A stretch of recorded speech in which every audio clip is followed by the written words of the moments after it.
Hola, hola. Hola Gustavo, ¿cómo estás? Bien, ¿y tú? Muy bien, muy bien. Qué bueno. Gracias por la invitación. Bueno, todavía no. Todavía no, espérame, estamos ahora en la interna. Voy a abrir el YouTube.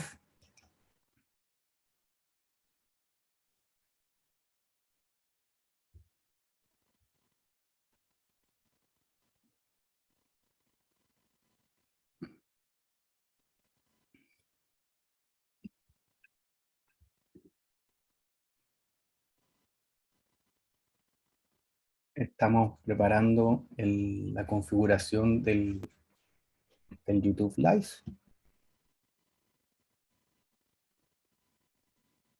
Está listo el YouTube Live.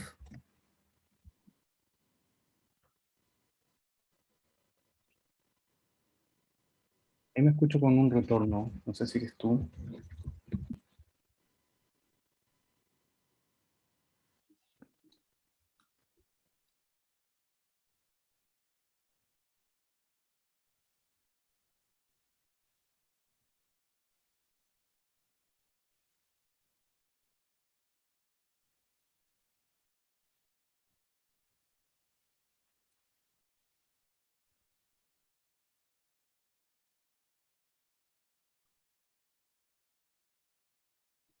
Ahora sí, disculpa, como que ¿Mm? colapsó mi internet. Aparentemente es demasiado streaming para mi conexión. Pero vamos a ver cómo resulta.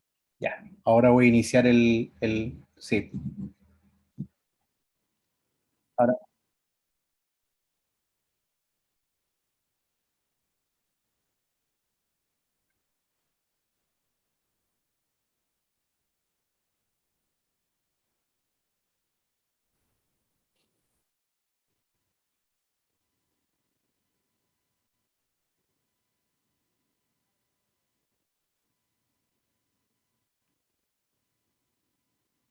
¿cómo te llamas en Instagram?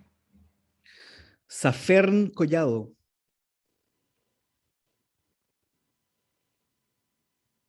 Safer. Safern Collado.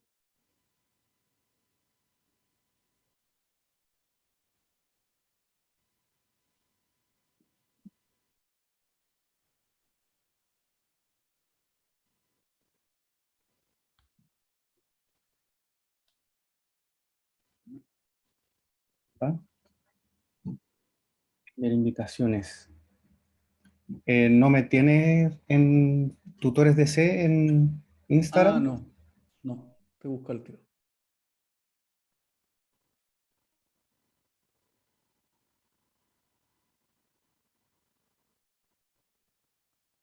Ahí sí.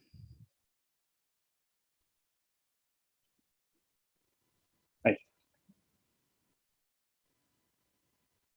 ahí ya te la mandé, Santi. Ya,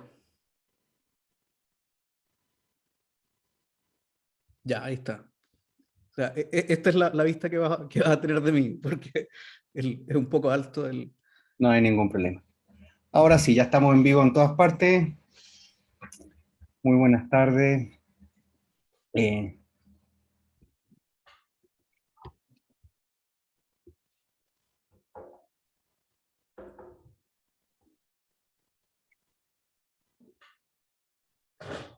damos la bienvenida a em,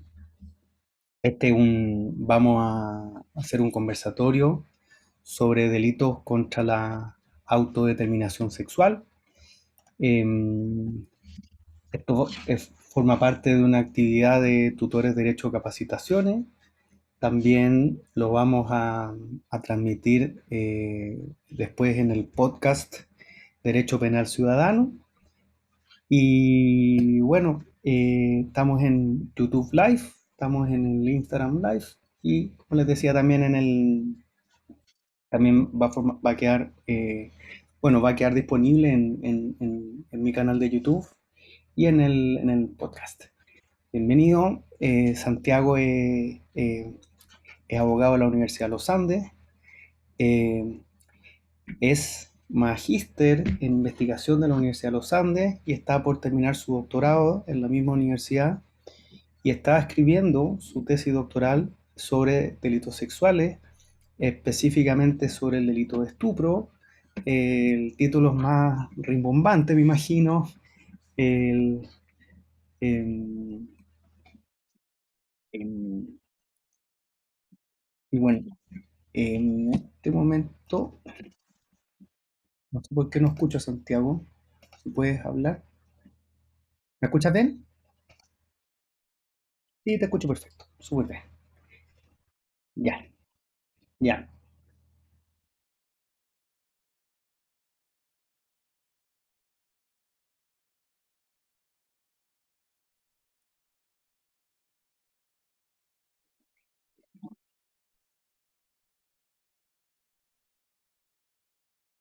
Súper bien.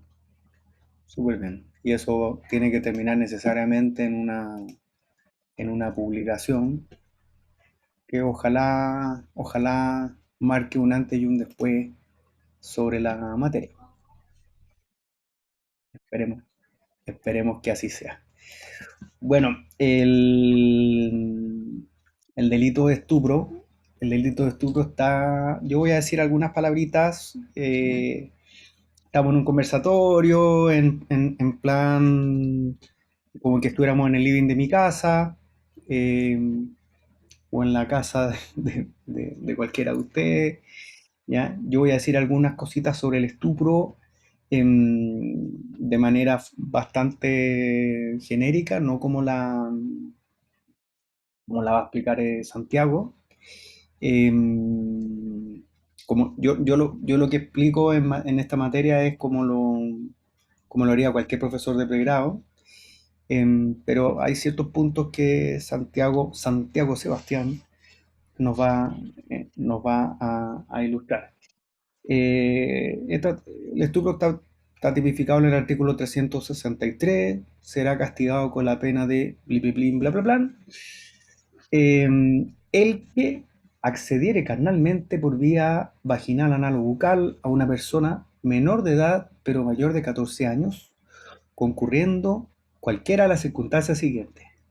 Primero, cuando se abusa de una anomalía o perturbación mental aún transitoria de la víctima, que por su menor entidad no sea constitutiva de enajenación o trastorno. Dos, cuando se abusa de una relación de dependencia de la víctima, como en los casos en que el agresor está encargado de su custodia, educación o cuidado, o tiene con ella una relación laboral. Tres, cuando se abusa del grave desamparo en que se encuentra la víctima. Cuatro, cuando se engaña a la víctima abusando de su inexperiencia o ignorancia sexual. Lo primero sobre el bien jurídico protegido aquí, que es uno de los temas que va a tratar el profesor, según la mayoría, se atenta contra la libertad sexual, la indemnidad y la honestidad de los menores. Me choca en un derecho penal democrático que todavía sigamos hablando de personas honestas y deshonestas. O sea, si yo soy un casquivano, soy un deshonesto.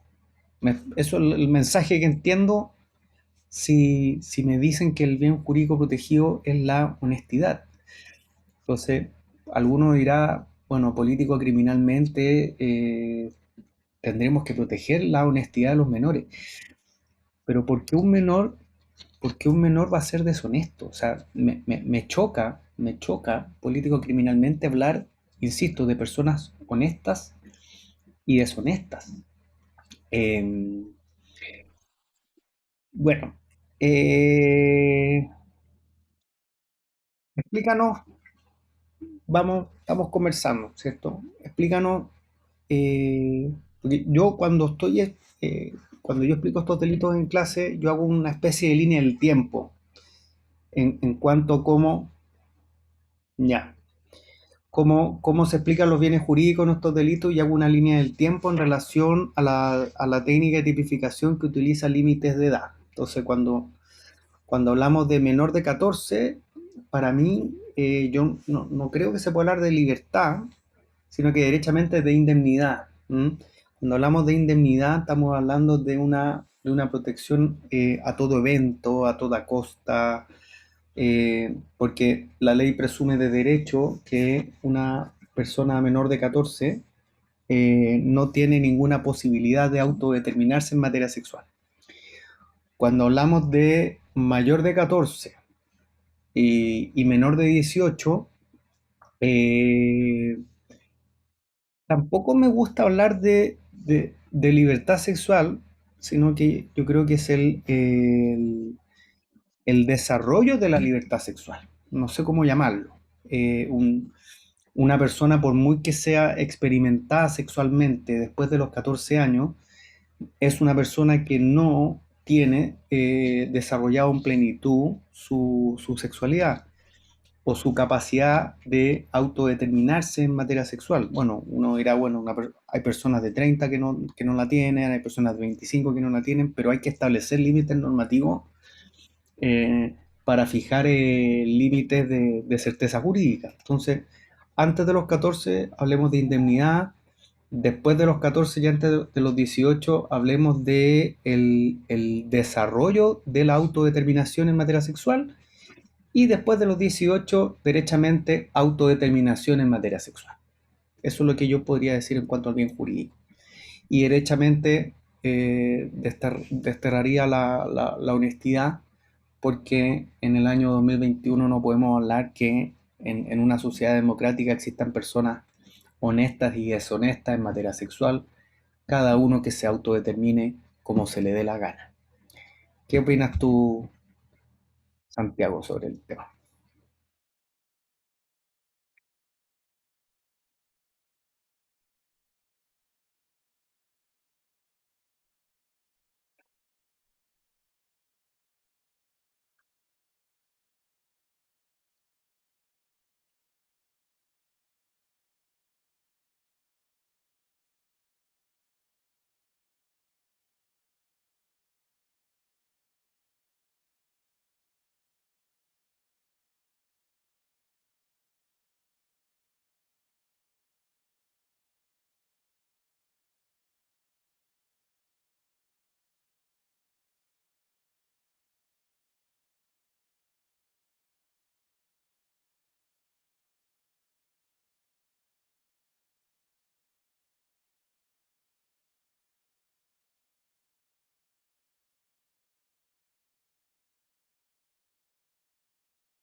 Perdón, tenía el micrófono apagado en el YouTube Live. Qué mal, pero en el Instagram sí me escuchaban, disculpen, pucha, voy a repetir. En lo que está comentando Santiago, perdón, qué tontera, que como estamos a dos bandas, gracias, muchas gracias el alumno muchas gracias por avisar, porque por el Instagram sí se escuchaba, pero no por el YouTube. Bueno, lo que yo estaba diciendo es que en materia de autodeterminación sexual, puedes decirlo más rapidito. Eh, el concepto bien jurídico es que se refiere a intereses esenciales, ¿ya? Ahí tampoco se me escucha. Ahora sí que no entiendo.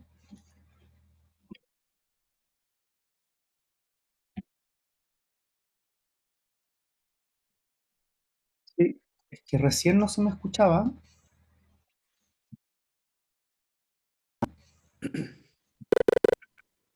¿Y ahí no se me escucha? En el, pregunto a los alumnos si me pueden decir por el chat. Ah, sí, ahí sí, gracias. Ya, entonces, el concepto de bien jurídico lo entendemos como, gracias, intereses esenciales para que el sistema exista y esto permita el desarrollo de los individuos dentro de los sistemas sociales. Y en materia de delitos contra la autodeterminación sexual, aquí tiene el mejor ejemplo y estábamos hablando del adulterio, entendido como bueno, una figura que era punible hasta el año 94, cometía adulterio mujer que yace con varón, ¿ya? Mujer que yace con varón que no sea su cónyuge, y en el caso del varón, mujer que yace, o sea, varón que yace con mujer que no sea su cónyuge en el hogar común y con escándalo. Y estábamos diciendo, míralo, pero cómo, y hasta el año, hasta la década de los 50, había una hipótesis de no exigibilidad a otra conducta, eh, refería al marido que daba muerte a la mujer que era sorprendida infraganti en la actividad de adulterio. Entonces, lo que decíamos, bueno, un código penal de 1874, redactado por parlamentarios burgueses y adúlteros, que es un código penal burgués propio de la época liberal. Entonces, el mejor ejemplo de cómo se va desarrollando el concepto de bien jurídico, a propósito de lo importante que es la explicación histórica, ¿ya?, del concepto de bien jurídico. Esa fue la acotación. Oiga, no sabe cómo agradezco a los alumnos que me, que me, a través del chat me avisaron que no se escuchaba. No sé Mira, en qué momento apague lo el que, micrófono. lo que tú dices es bien interesante. Ahí se escucha con un eco. Voy a resolverlo al tiro. Ya. Te decía que a mí me parece muy interesante lo que tú dices, y hay un trabajo del profesor Antonio Bascuñán que reconstruye los distintos modelos bajo los cuales se tipificaron los delitos sexuales. Y él distingue cuatro etapas principalmente. El primero, que es el modelo de la teología moral escolástica, en que básicamente las conductas que se sancionan como, entre comillas, delitos sexuales, son las conductas inmorales únicamente. O sea, esa es la razón detrás del castigo, es una inmoralidad. Y después viene el modelo de la ilustración que intenta revertir esto y reconocer que lo verdaderamente importante es la libertad de las personas. Y después hay un modelo llamado el modelo de la codificación, que es una especie de mix entre el modelo de la teología moral escolástica y el modelo de la ilustración.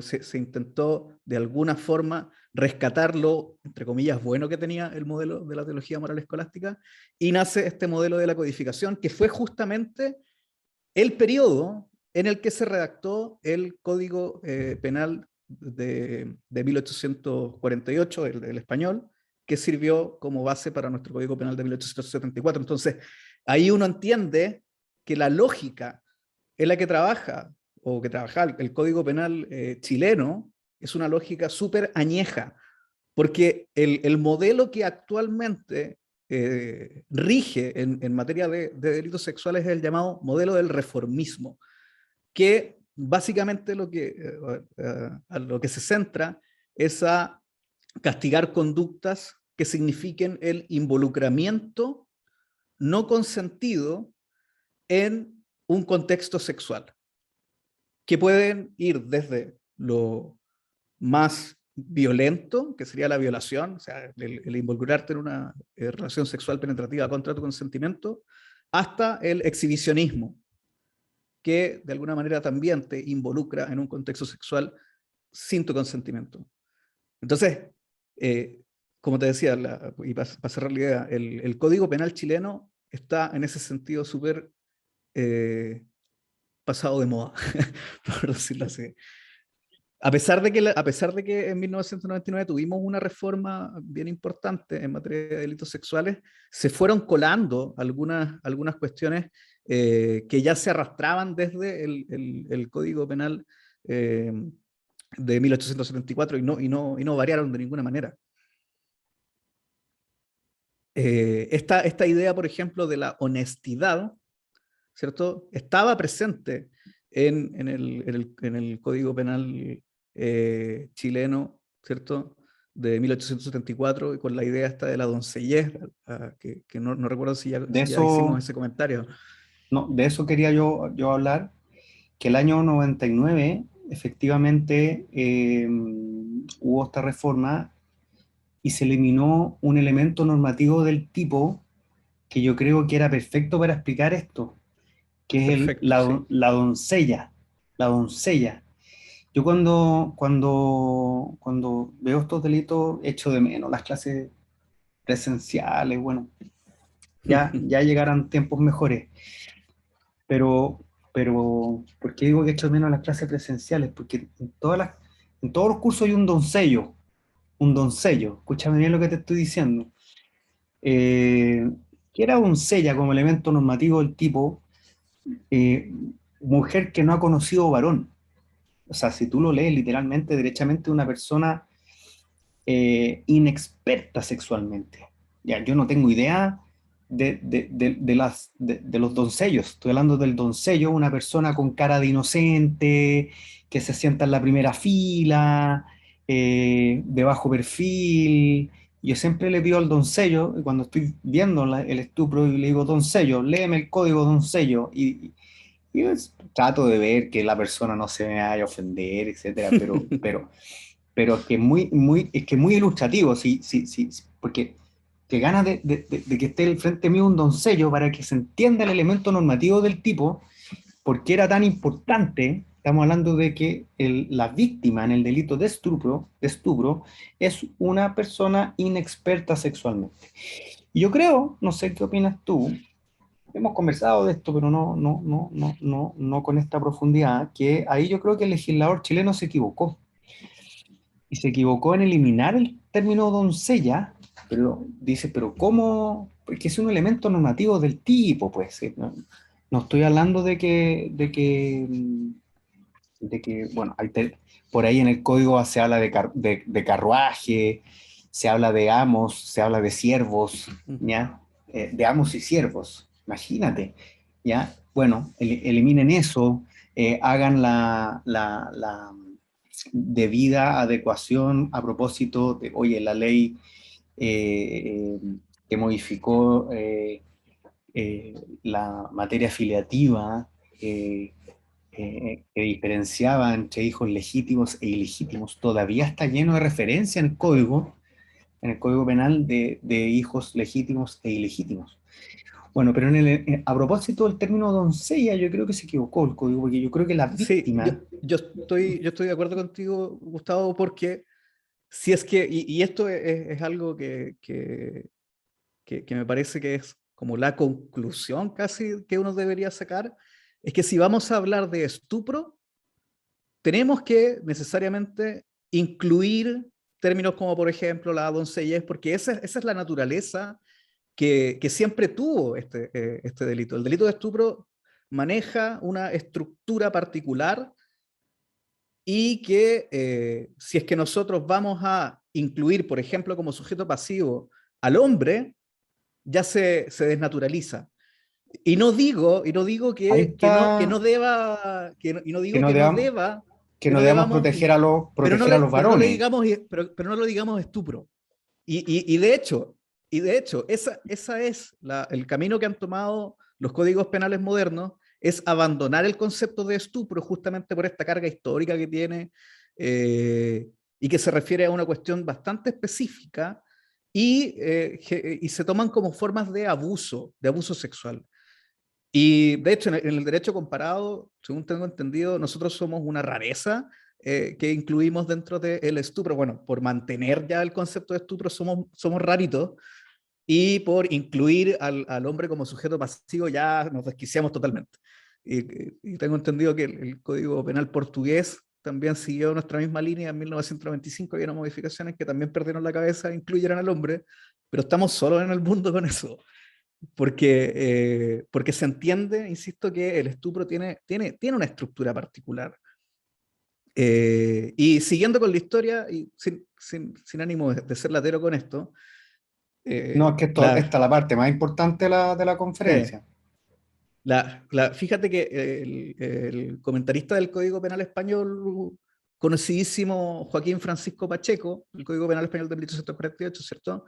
Identificó cuáles eran digamos, las influencias más potentes que tenía este código y reconoció como fuentes que tuvieron algún impacto en el digesto, el fuero juzgo, el fuero real, las 7 partidas, la novísima recopilación y otros más.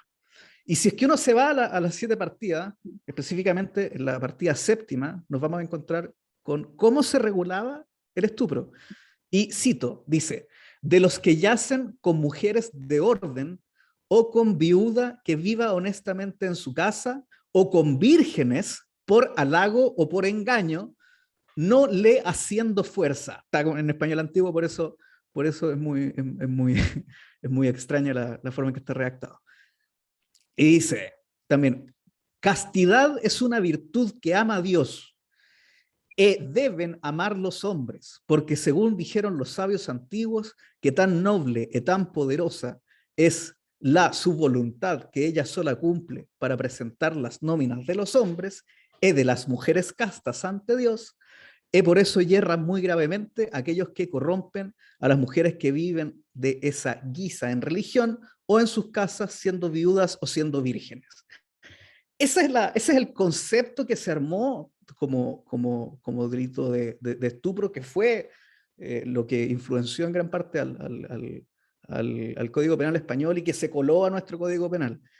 Y otra cuestión súper interesante que está relacionado con esto es eh, cómo se elaboraban las defensas antiguamente para las personas que eran acusadas como estupradores.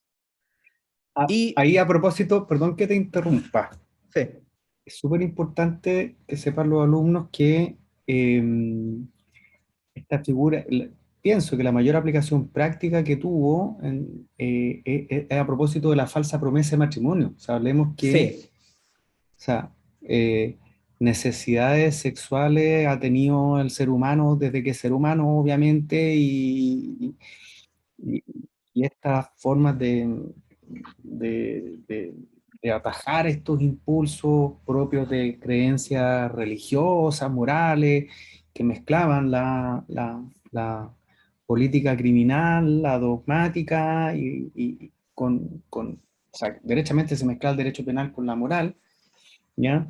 Eh, las formas en que los varones lograban convencer a sus doncellas, hablemos de los elementos normativos del mm, tipo bien explicados.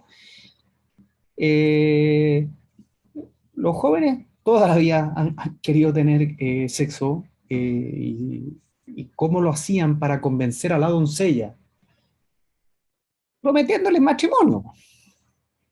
Entonces, esa falsa promesa de matrimonio era punible a través de la figura del estupro.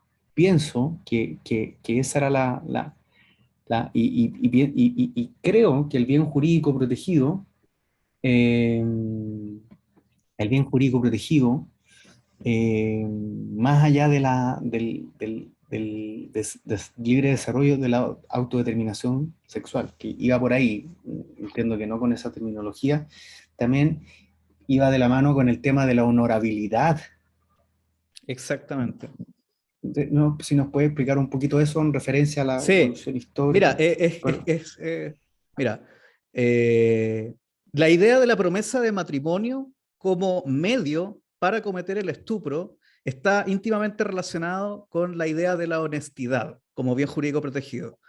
Porque la única manera de, digamos, engañar a una mujer que es honesta para que ella preste su consentimiento en una relación sexual es mediante la promesa de matrimonio.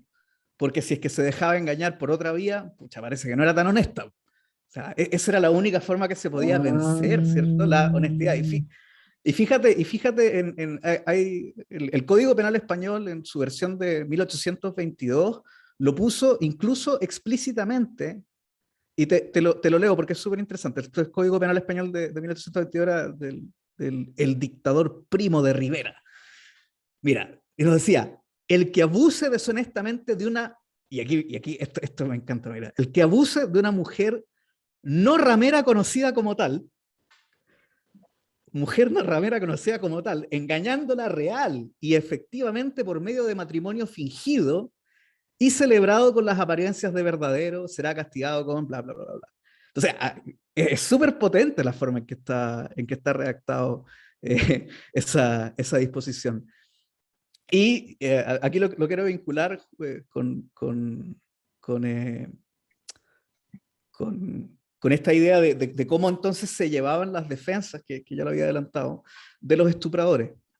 Hay un trabajo súper interesante que lo recoge la profesora María Dolores Madrid Cruz y revisa unos fallos del Tribunal de Bureo o la Junta Real de Bureo, que básicamente era una especie de tribunal especial que se encargaba de conocer sobre los delitos que eran cometidos dentro del palacio o de los, digamos, como trabajadores, por decirlo así, del palacio. Y eh, hay un trabajo súper interesante, un fallo súper interesante, en que también está en español antiguo, así que es medio enredado, en que la defensa del estuperador dice a propósito de la denunciante, comillas, es una mujer loca y de conducta irregular, y por tal es tenida y reputada asistiendo comúnmente a los bailes y paseos, con descaro y sin aquella compostura y modestia correspondiente, dando conversación a todos los sujetos que se le presentan, de modo que no puede menos de estimársele por sospechosa. Entonces, básicamente decía, esta mujer no es honesta.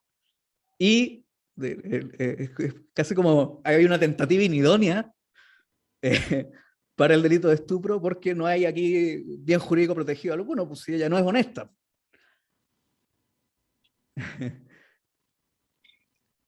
Y eh, mira, em, otra... Sí, dale, dale. no, es que iba a Mira, cambiar el tema. te, Cierra te, el te, tema porque hay dos cerrando, cosas más que... Sí. cerrando eso y también vinculándolo con la idea de que la mujer honesta únicamente podía ser, digamos, engañada por medio de la promesa de matrimonio, hay un fallo del Tribunal Supremo Español de 1944, o sea, no es tan antiguo, que dice, en el orden moral de las relaciones sociales no existe estímulo más poderoso para vencer la natural honestidad de la mujer que la formal promesa de matrimonio. ¿Te fijas? Y la Corte Suprema chilena, unos años después, en 1950, hay un fallo que va en la misma línea y dice, la promesa de matrimonio formalizada y reiterada por el reo ante los padres de la menor ofendida antes de tener relaciones sexuales con ella, sin que se haya establecido que dejara de cumplir lo prometido por un hecho que no le es imputable, constituye en este caso el requisito esencial del engaño que prescribe la ley para que pueda darse por establecido el estupro. De nuevo, la idea de la honestidad, de que la mujer debe mantener cierto decoro, debe desenvolverse sexualmente dentro de la sociedad bajo ciertos parámetros que se considera esperable para ella. Evidentemente, ese,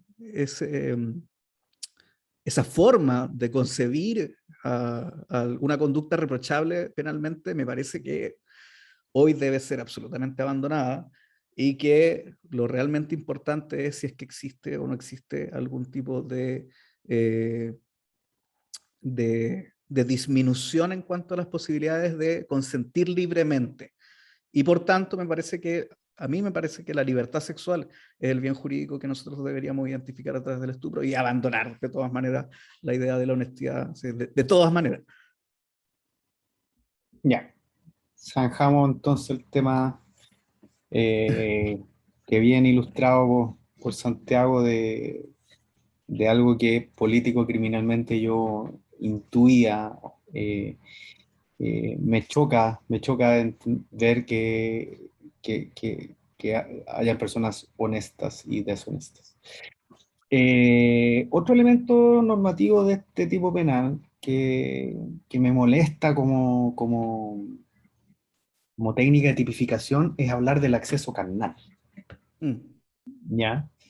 Estamos hablando que lo que estamos tratando de evitar son accesos carnales violentos, accesos carnales no consentidos, pero el insistir en la técnica de tipificación de accesos carnales hacen que, pienso, la mayoría de la doctrina y de la jurisprudencia tomen decisiones equivocadas en cuanto al siguiente aspecto, en cuanto a la autoría de la mujer. Eh, quiero, quiero dar un ejemplo. Eh, en jurisprudencia española, una mujer obsesionada con un varón, eh, no recuerdo bien los detalles del caso, fue un caso que estudiamos en clase cuando yo hice mi doctorado. Eh, Obsesionada con un varón, lo droga, se lo lleva a un motel y le da una sobredosis de Viagra. La erección le duró 3 o 4 días. Imagínate una erección de 3 o 4 días, te puedes desangrar, médicamente pienso que te puede dar un ataque al corazón, ¿ya? Y la persona drogada con esa erección de 3 o 4 días eh, fue víctima de múltiples, en terminología chilena, abusos sexuales. mm. No puede haber ahí un acceso carnal al revés. No sé si me... El, Sí, el, la de- llamada violación inversa. ya, el dejarse acceder, o sea, carnalmente, sin el consentimiento del falo portante, ¿cómo va a ser un abuso sexual? Me choca Claro. harto eso. ¿Cómo no es una violación eso? Y a propósito de eso de autoría inmediata y de la autoría mediata y de la coautoría, pienso que hay un tema aquí cuando he hecho capacitaciones, jueces, defensores, fiscales me pegan en la cabeza, por eso se me habrá caído el pelo, no lo sé, pero me cuestan, porque sabemos que en los delitos de propia mano, aquellos, como decía un compañero del doctorado, que se cometen con la mano, te lo juro, te lo juro. Levantó la mano y dijo, aquellos que se cometen con la mano, y todos quedaron mirando. Eh, eh, Estamos claros que los delitos de propia mano no se pueden cometer por autoría inmediata. Pero, ¿por qué insistir que la violación es un delito de propia mano? Ahí tengo yo mis dudas, ahí tengo yo Mm, mis dudas, y me cuesta entender el siguiente ejemplo. O sea, si tú sigues el concepto de la mayoría de la doctrina, en la hipótesis en que una mujer eh, ponga una pistola en la cabeza de un falo portante, en terminología Mañalich. del profesor Mañalich, eh, y coaccione al sujeto que posee pene para que acceda carnalmente a otro, ¿cómo hacer eso un abuso sexual? Si a la Mm. víctima la penetraron en contra de su voluntad. Entonces, la mujer que pone la pistola en la cabeza del sujeto que tiene pene, es autora, según la mayoría de la doctrina en Chile, de un abuso sexual. No lo logro entender. Entonces, ¿por qué insistir en esta técnica de tipificación que habla de accesos carnales? O sea, pueden ser solo autores de tanto de estupro como de violación solamente los faloportantes. Entonces, ¿cómo no va a poder serlo la mujer en autoría inmediata y en coautoría? O sea, imagínate el caso de una mujer que amarra a la víctima o la sostiene fuertemente para que un falo portante la acceda carnalmente en contra de su voluntad. ¿Cómo esa mujer va a ser castigada como abuso Mm. sexual? Y nos puede hablar un poquito de eso. Sí, Y quiero plantear ahí hay dos, dale, dale. espérate, quiero plantear dos preguntas. Esa sobre la autoría inmediata, o sea, autoría inmediata, según cómo está tipificado, yo creo que no hay mucho que discutir, pero la inmediata me choca, la coautoría también me choca. Y Mm. otro punto, en aras de, estamos bien de tiempo, pero Ya. el tema de que yo he visto a colegas, o sea, he escuchado a colegas, no he visto ningún colega a propósito del ánimo lascivo. ¿Por qué insistir Sí, en sí, hablar sí. del ánimo lascivo? Porque el autor puede tener el ánimo lascivo más asqueroso del universo y si no desarrolla una conducta escrita en el tipo penal, que el degenerado se vaya para su casa y no se va a ir a la cárcel. ¿Ya?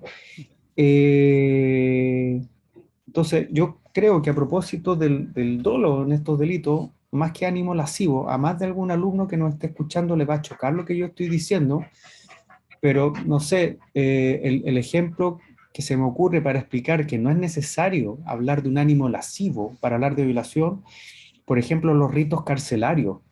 O sea, hay sujetos que no están disfrutando, en ningún caso, no están disfrutando lo que están realizando y al pobre preso, a propósito del rito, tres o cuatro personas lo acceden carnalmente por el ano y me van a decir que eso no es una violación porque los sujetos no tenían un ánimo lascivo y eso es un abuso sexual. Y a la pobre víctima le tuvieron que colocar puntos en el recto. Me cuesta entender eso. Si nos puede entonces ilustrar un poco a propósito Sí. de la autoría mediata, O sea, de la coautoría de la mujer ujú. y y el ánimo lascivo. Sí, perfecto. Son tres temas. En primer lugar, el problema del sujeto activo en el caso de una autoridad directa, que a mí me parece que por la forma en que está descrita la conducta en nuestro país, efectivamente se sanciona una conducta de penetración activa, digamos, no penetración inversa, porque nos dice el que accede carnalmente, para decirlo como en términos sencillos, nos está diciendo el que entre. No está diciendo el que se haga penetrar o el que se haga entrar. No sé si se entiende el punto. Algunos dicen que si es que el legislador hubiera elegido una descripción más neutra, como por ejemplo el acceso carnal, Pregunta, y no el que accede pregunta una carnalmente. alumna, ¿ánimo lascivo es sinónimo de ánimo libidinoso? Sí, exactamente, es lo mismo. Es lo mismo. Sí, sí. Le decía, algunos dicen que cuando se habla de el acceso carnal, o sea, es que el legislador hubiera elegido la voz el acceso carnal, se podría haber abierto un poco más las posibilidades del sujeto activo o a quién vamos a considerar como sujeto activo o qué conductas quedarían captadas por el tipo, mejor dicho. Si es que las conductas de la violación inversa o el acceso carnal inverso caben o no. Tú sabes que acá en Chile uno de los pocos que defiende la tesis de la mujer como posible sujeto activo, en el caso de que se haga acceder, es el profesor Carnevali. Y lo que dice el profesor Carnevali es justamente lo que yo entendí de tu objeción frente a esto. Y él dice que quienes cierran la posibilidad a considerar a la mujer como sujeto activo son excesivamente formalistas y al momento de interpretar las conductas, el criterio que debe primar es un criterio que tenga en consideración al bien jurídico protegido, más que un criterio excesivamente literal, o sea, un criterio teleológico. Pero la verdad es que el profesor Carnevali está un poco solo en esto.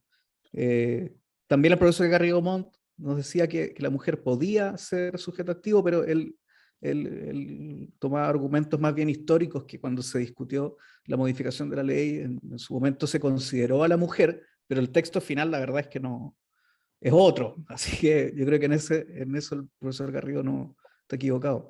Eh, a mí me gusta, mira, y esto es interesante, en la legislación francesa, la forma en que está tipificado el delito de violación nos dice cualquier tipo de penetración sexual.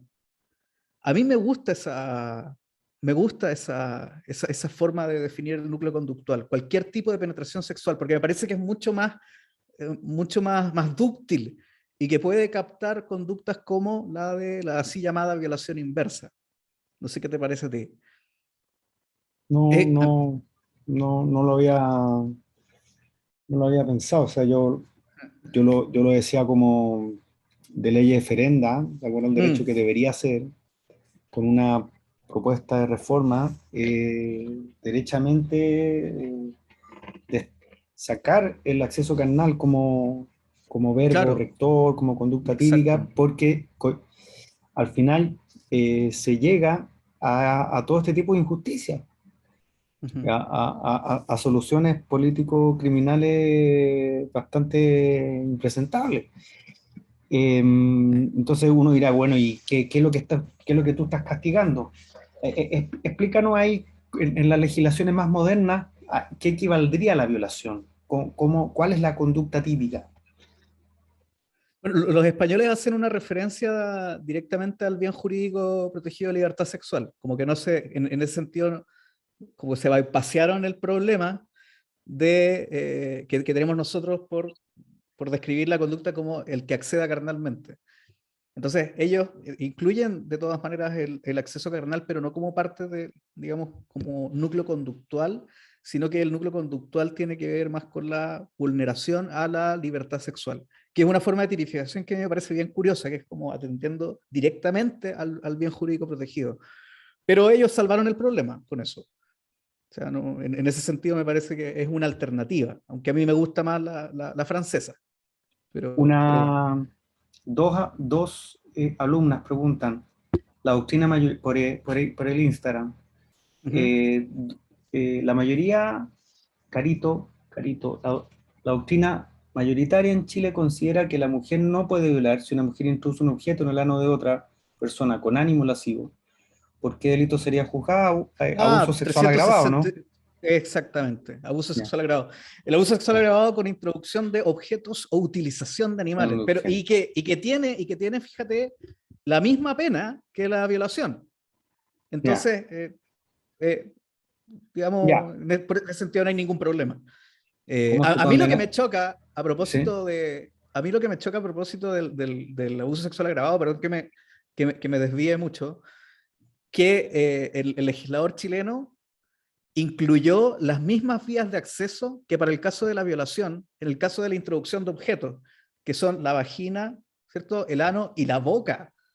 Que yo puedo entender que se equiparen en el caso de que hablemos de un acceso carnal, ¿cierto? Pene.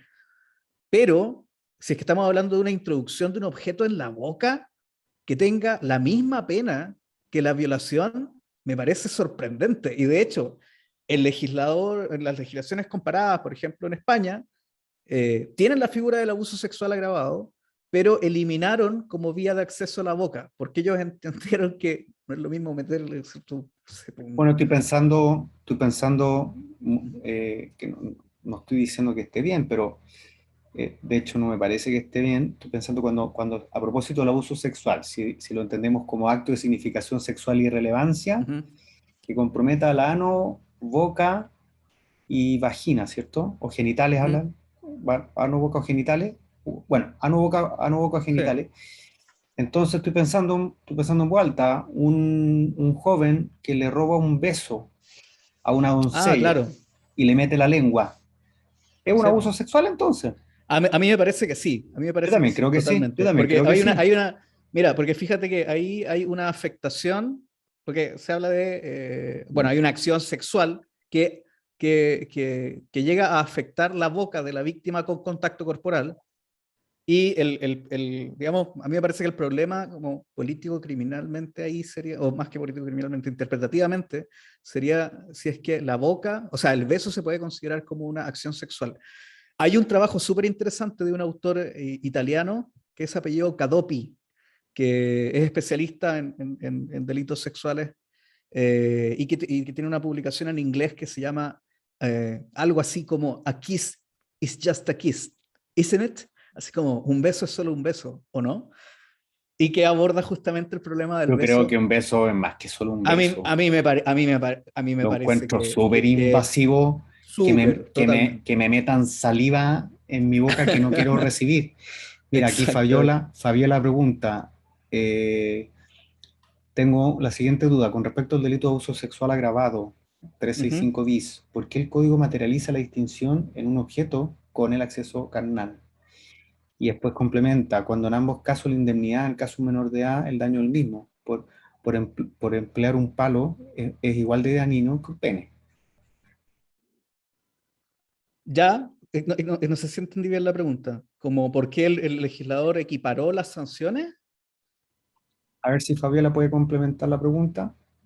Yo creo que si es que esa es la pregunta, es una cuestión político-criminal únicamente. O sea, eh, Cuando los profesores respondemos en seminario, es una decisión político-criminal un poco para sacarse el balazo, pero este no es el caso.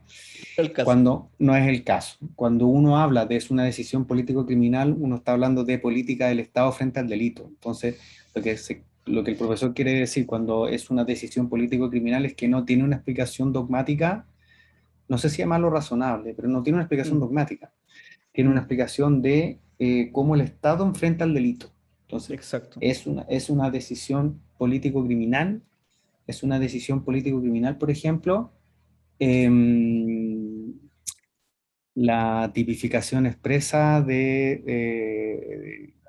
se me ocurre a propósito de la famosa ley antiportonazo, que yo creo que no resolvió mucho, Oh, no, es ¿ya? pésima. Eh, sí,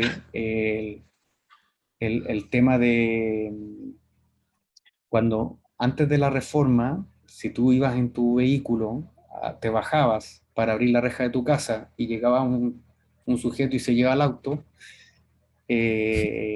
eso era hurto. Pasaba mucho en Chile eso.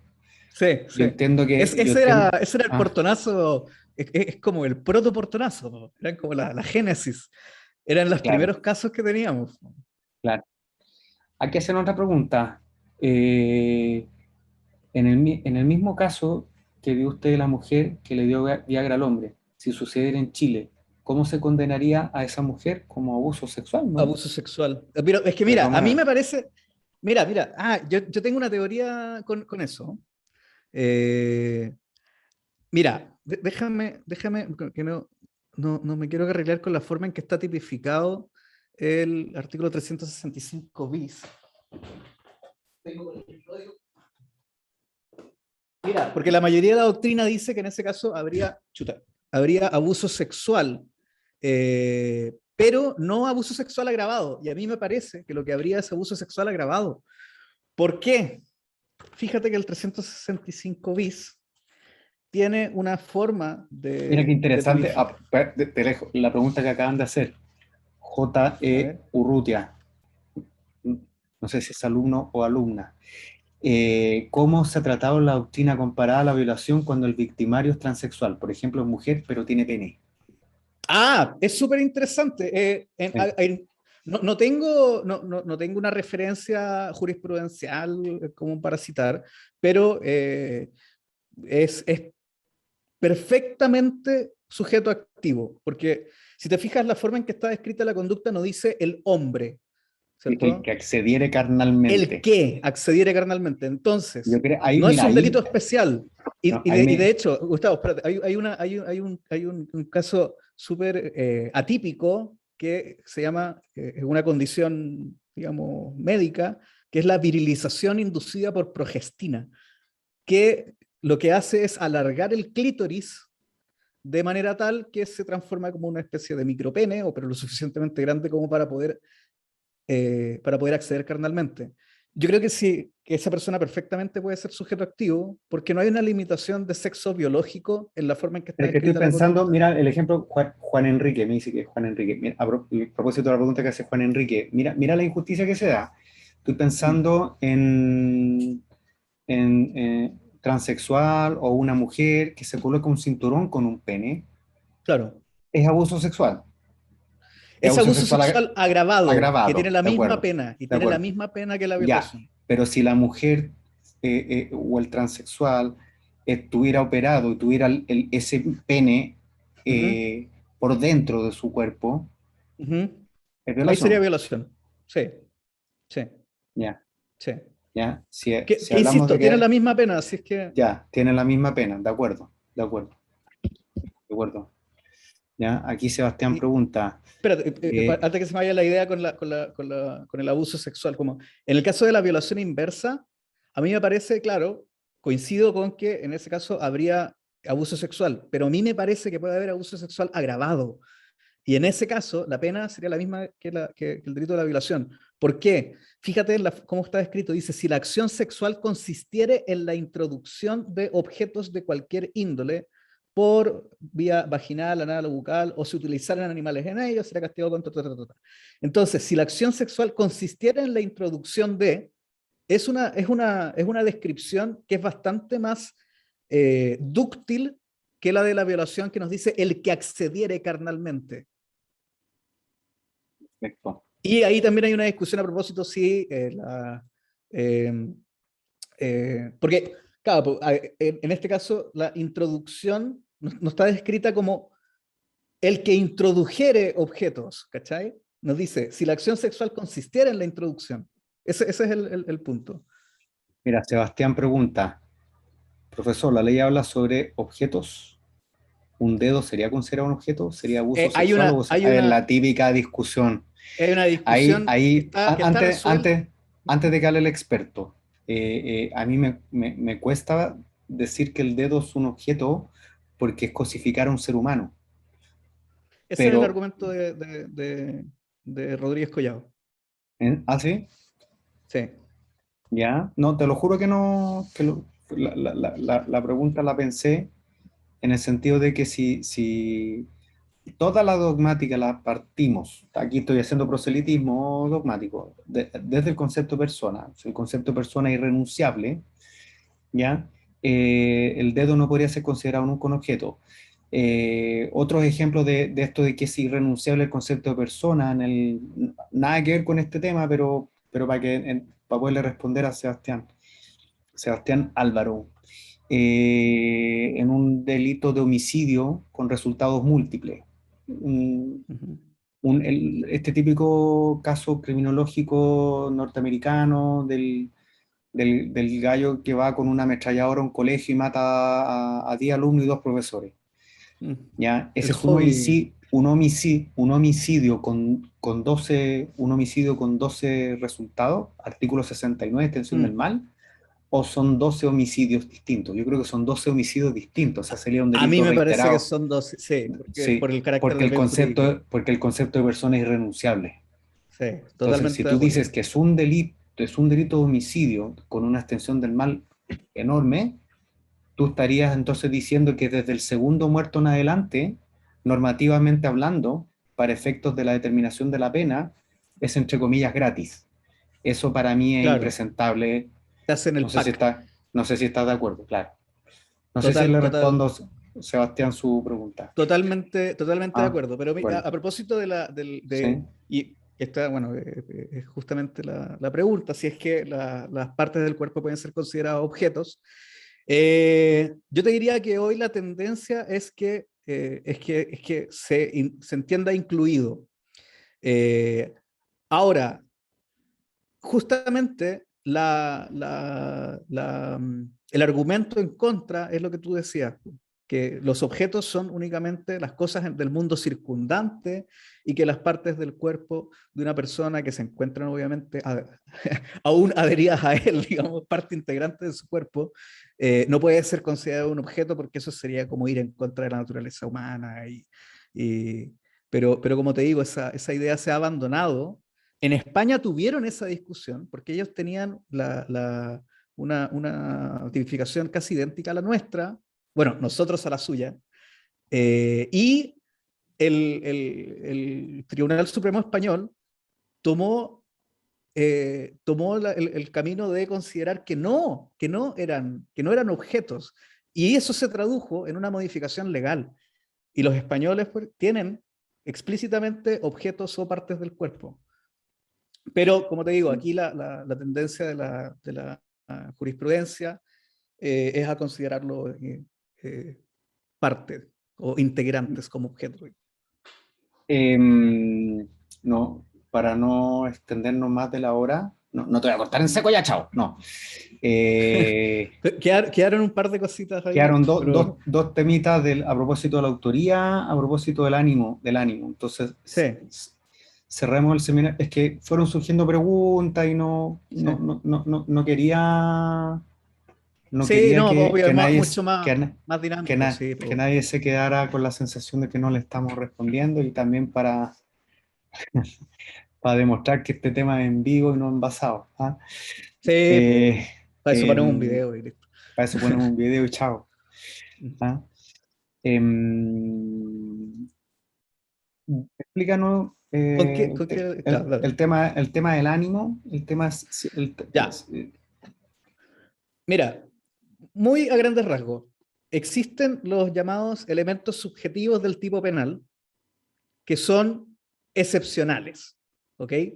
Generalmente, las descripciones de las conductas no exigen ningún tipo de ánimo o tendencia al momento de ejecutar la conducta, como sí lo hace, por ejemplo, el clásico delito de robo hurto, que nos habla de. Ay, se me fue. El ánimo de lucro. Pero son excepcionales y yo considero que deben ser explicitados en la descripción de la conducta típica. No es el caso del delito de violación, no se exige en ningún caso ánimo lascivo, tampoco en el abuso sexual. Sí en el delito que se conoce como corrupción de menores, ahí sí hay una referencia subjetiva. Pero el problema que tiene el exigir alguna tendencia, un ánimo particular al momento de ejecutar la conducta, es que estás agregando un elemento al tipo, lo que cierra las posibilidades digamos, cierra los escenarios posibles para esa conducta típica.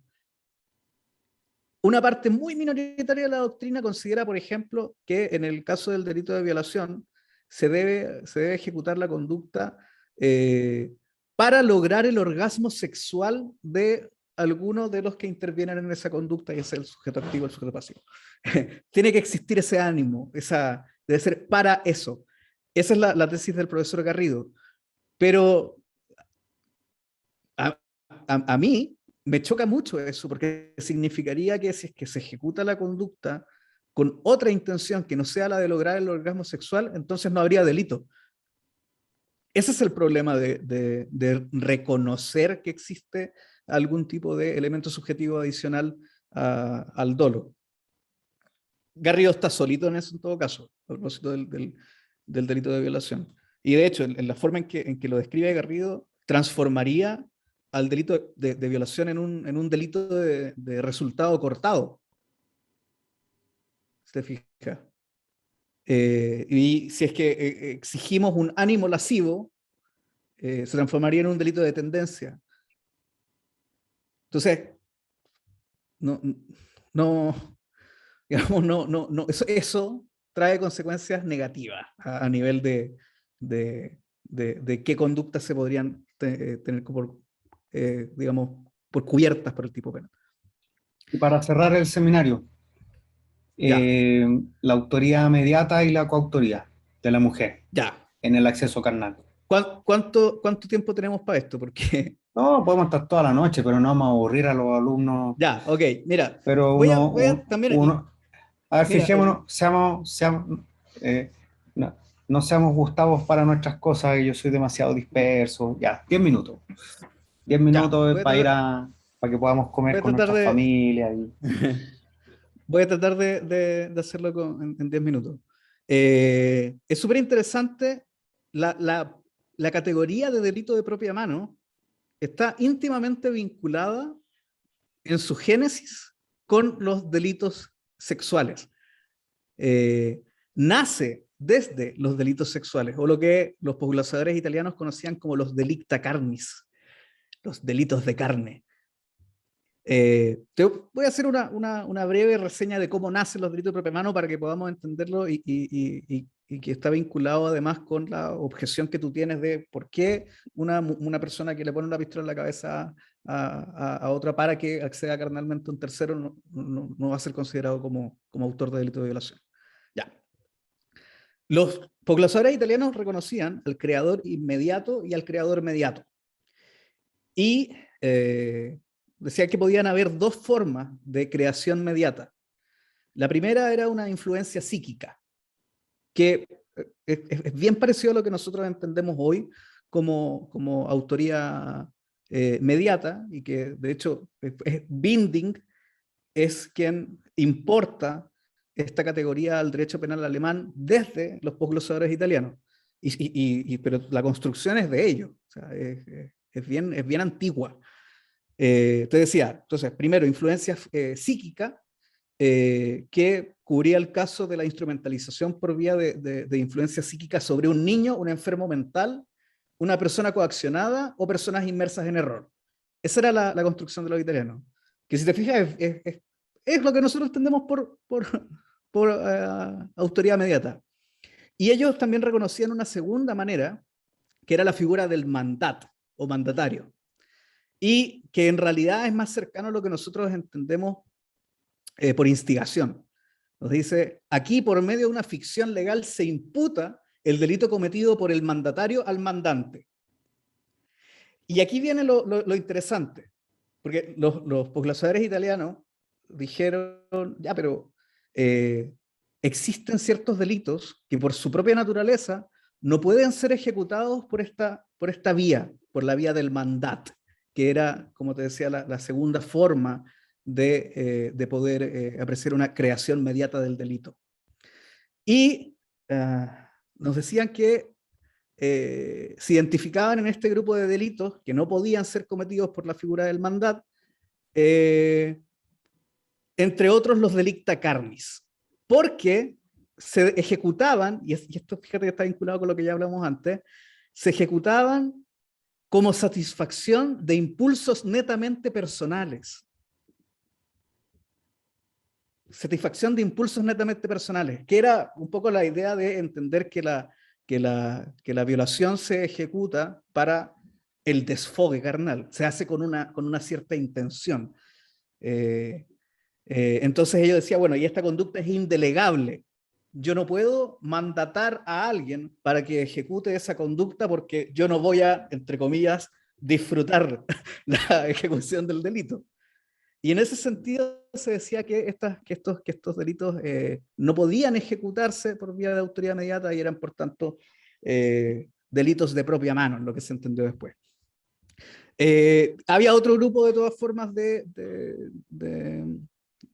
posglosadores, como siempre hay dos grupitos que se pelean, y nos decían que la satisfacción de impulsos personales, como por ejemplo el impulso sexual, no era lo decisivo, pero no porque nos interese la libertad sexual de la víctima, sino que porque podía haber además una intención distinta, como la de deshonrar a la mujer o de ofender al marido. ¿Te fijas que, como que da lo mismo la libertad sexual desde esta óptica?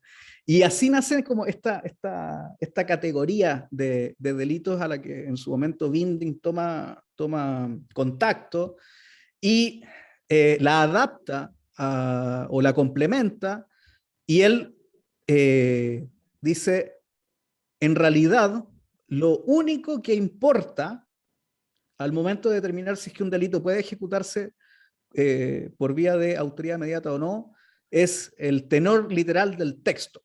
Y ese es el criterio formal de los delitos de propia mano. Y es justamente la vereda que siguen aquellas personas que dicen que el delito de violación, ¿cierto?, es un delito de propia mano, porque la conducta del que acceda carnalmente está, digamos, por el tenor literal, cerrada en cuanto a las posibilidades de ejecutarse por medio de otro. Es lo que, en palabras de lo que dice el profesor Juan Pablo Mayelich, son ejecutivamente autoinvolucrantes. Pero, ese es como un grupo. Pero, por otra parte, está el criterio material, que entiendo que es el que sigues tú, y por eso te choca tanto esta idea de que no se pueda ejecutar la conducta, ¿cierto?, por autoridad inmediata en el caso del delito de violación. Y el criterio material justamente lo que hace es integrar al bien jurídico protegido como algo relevante al momento de definir si es que estamos o no frente a un delito de propia mano, y que es muy a estilo Roxin, ¿cierto? De hecho, Roxin elabora tres categorías de delitos o subcategorías, podríamos decir, de delito de propia mano desde desde el criterio material. Los voy a nombrar muy brevemente. Delitos ligados a conducta, delitos de derecho penal de autor y los delitos de infracción de deber altamente personales. Esos son los delitos de propia mano que distingue Roxin. Él no se queda únicamente con la idea del tenor literal. Respecto a los primeros, los delitos ligados a la conducta son aquellos que no dañan de forma inmediata ningún bien jurídico protegido, ¿okay?, y que están ligados digamos, a cuestiones más bien de moralidad, ¿cierto? Las inmoralidades. Y en ese sentido, digamos, son como no hay un bien jurídico protegido, un bien jurídico protegido que lesionar, entonces, digamos, se cierran las posibilidades de ejecución por vía de autoridad inmediata. Por ejemplo, el incesto.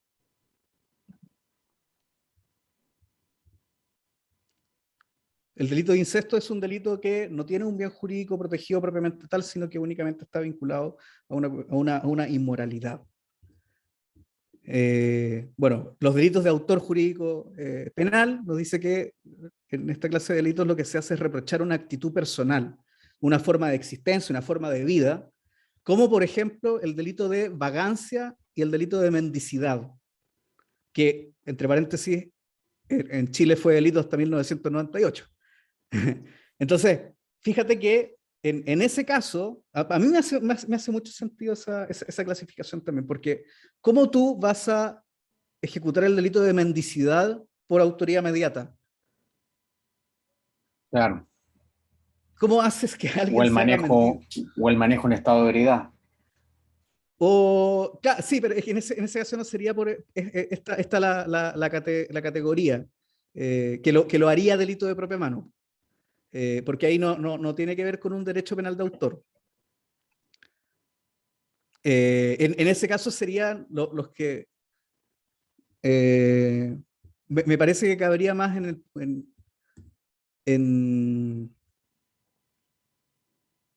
podría ser en delitos de, no, de infracción de deber altamente personales, no. Quizás cabría más en el primer, Yo yo creo tengo que mis sí, es dudas derecho que, penal de yo autor, yo creo, creo que sí es, fíjate. ¿sí?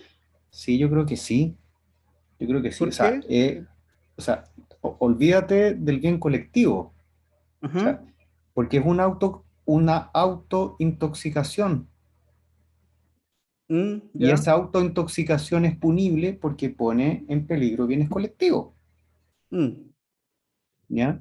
mm, Entonces, yo creo que sí. Bueno, es discutible, ya. Sí, pero discutible. está castigando una forma de ser. Esa Sí, forma de ser, esa borracho, forma ¿no? de... No, Está castigando a un borracho, pero no, está castigando a un borracho que no, maneja un auto. no sé. Tengo mis dudas. Ya, sí, podría ser. Y bueno, y el último, la última categoría que distingue Roxin son los delitos de infracción de deber altamente personales, o también lo llama delitos de propia mano, delito de propia mano impropio. Me he enredado la formulación. Y, y dice que estos solo pueden ser ejecutados mediante la realización personal de la acción típica. Y ahí se Bueno, incluirían, por aprovecho ejemplo, de avisar, de hecho, hablando, te hemos citado mucho Roxin, que el próximo invitado seminario de tutores de Derecho Capacitaciones es el profesor Luis Greco. Para quienes no dije, conocen al profesor Roxin. Luis, es el, es el, es el continuador del Tratado de Roxin, para que ustedes entiendan el nivel. Y él se ganó un premio, bueno, todavía no es la ceremonia, que es el equivalente al premio Nobel del Derecho. ¿Ya? Entonces, para que entiendan el calibre de los invitados que estamos teniendo a estos seminarios, ¿ya? Lo vamos a avisar por redes sociales oportunamente, pero la conversación que vamos a tener con el profesor Greco va a ser cómo ha sido su experiencia de ser discípulo del penalista vivo más importante, quizás el penalista más importante de todos los tiempos, y cómo ha sido su experiencia de continuar el tratado de derecho penal más importante que ha existido en la historia. Bueno, continúa, Mm. Santiago, por favor. Sí. Bueno, y por último, como otra categoría que define Roxin, también desde esta idea de los criterios materiales, que te decía que son los delitos de infracción de deber altamente personales o delitos de propia mano impropios, que él los asocia eh, con delitos que deben ser ejecutados mediante la realización personal de una acción típica. Y aquí incluye, por ejemplo, el delito de deserción, el delito de perjurio y el delito de falso testimonio. Entonces, eh, si es que seguimos criterios roxinianos, al momento de definir si es que estamos o no frente a un delito de propia mano, eh, cuando nos enfrentamos al delito de violación, por ejemplo, Roxito diría que no, porque no hay absolutamente ninguna de estas categorías desde un criterio material que quepa o que capte al delito de violación. Sí dirían que estamos frente a un delito de propia mano que le siguen un criterio únicamente formal, como entiendo que lo hace el profesor Juan Pablo Mayalich, que a propósito él sigue mucho a Binding. Entonces, de ahí que es bien coherente su postura. Pero bueno, a mí no sé si me convence del todo los criterios únicamente formales. Bueno, quiero agradecer muy, muy, muy sinceramente tu tiempo, tu disposición, tus ganas. Eres el primer profesor invitado a nuestro seminario, así que eh, en, Un en, honor. en la institución está haciendo historia, ¿ya? Gracias a los alumnos que nos escucharon, muchas gracias por las preguntas, se hizo más dinámico, más entretenido el seminario con las preguntas. Sí. He hecho mucho de menos la humanidad. Esto de la pandemia nos ha hecho ser menos humanos. Así que, no, yo de verdad a mí me tiene muy, muy afectado esto de no ver caras, cuando me ha tocado dar clase y no encienden la cámara, uno entiende el tema de la conectividad, pero me ha hecho de menos ver caras, ¿ya? Así que bueno. qué bueno que pudieron opinar, expresarse y compartir con nosotros un momento, sobre todo hasta ahora que estamos cansados. Y se vienen hartos seminarios más, se vienen hartos. Y como les digo, el próximo invitado es el profesor Luis Greco, el continuador del Tratado de Roxy, ¿ya? Y hay hartas sorpresitas más que ya por el camino ya se irán anunciando, ¿ya? Muy buenas noches, muchísimas Gracias, gracias. Gustavo. Y de verdad lo pasé súper Y bien. Estuvo entretenido. yo también lo pasé bien. Qué Nos pernos. alargamos, Bueno, somos muy pernos, muy, somos muy muy pernos. pernos. Somos terriblemente pernos y nos queremos así pernos, ¿ah? Y nos queremos así, y así Sí, seguiremos. sí, y seguiremos siendo bien pernos. Buenas noches, ¿ah? Gracias, ¿ah? Buenas noches. Chao, chao. Chao. Nos Chao. vemos.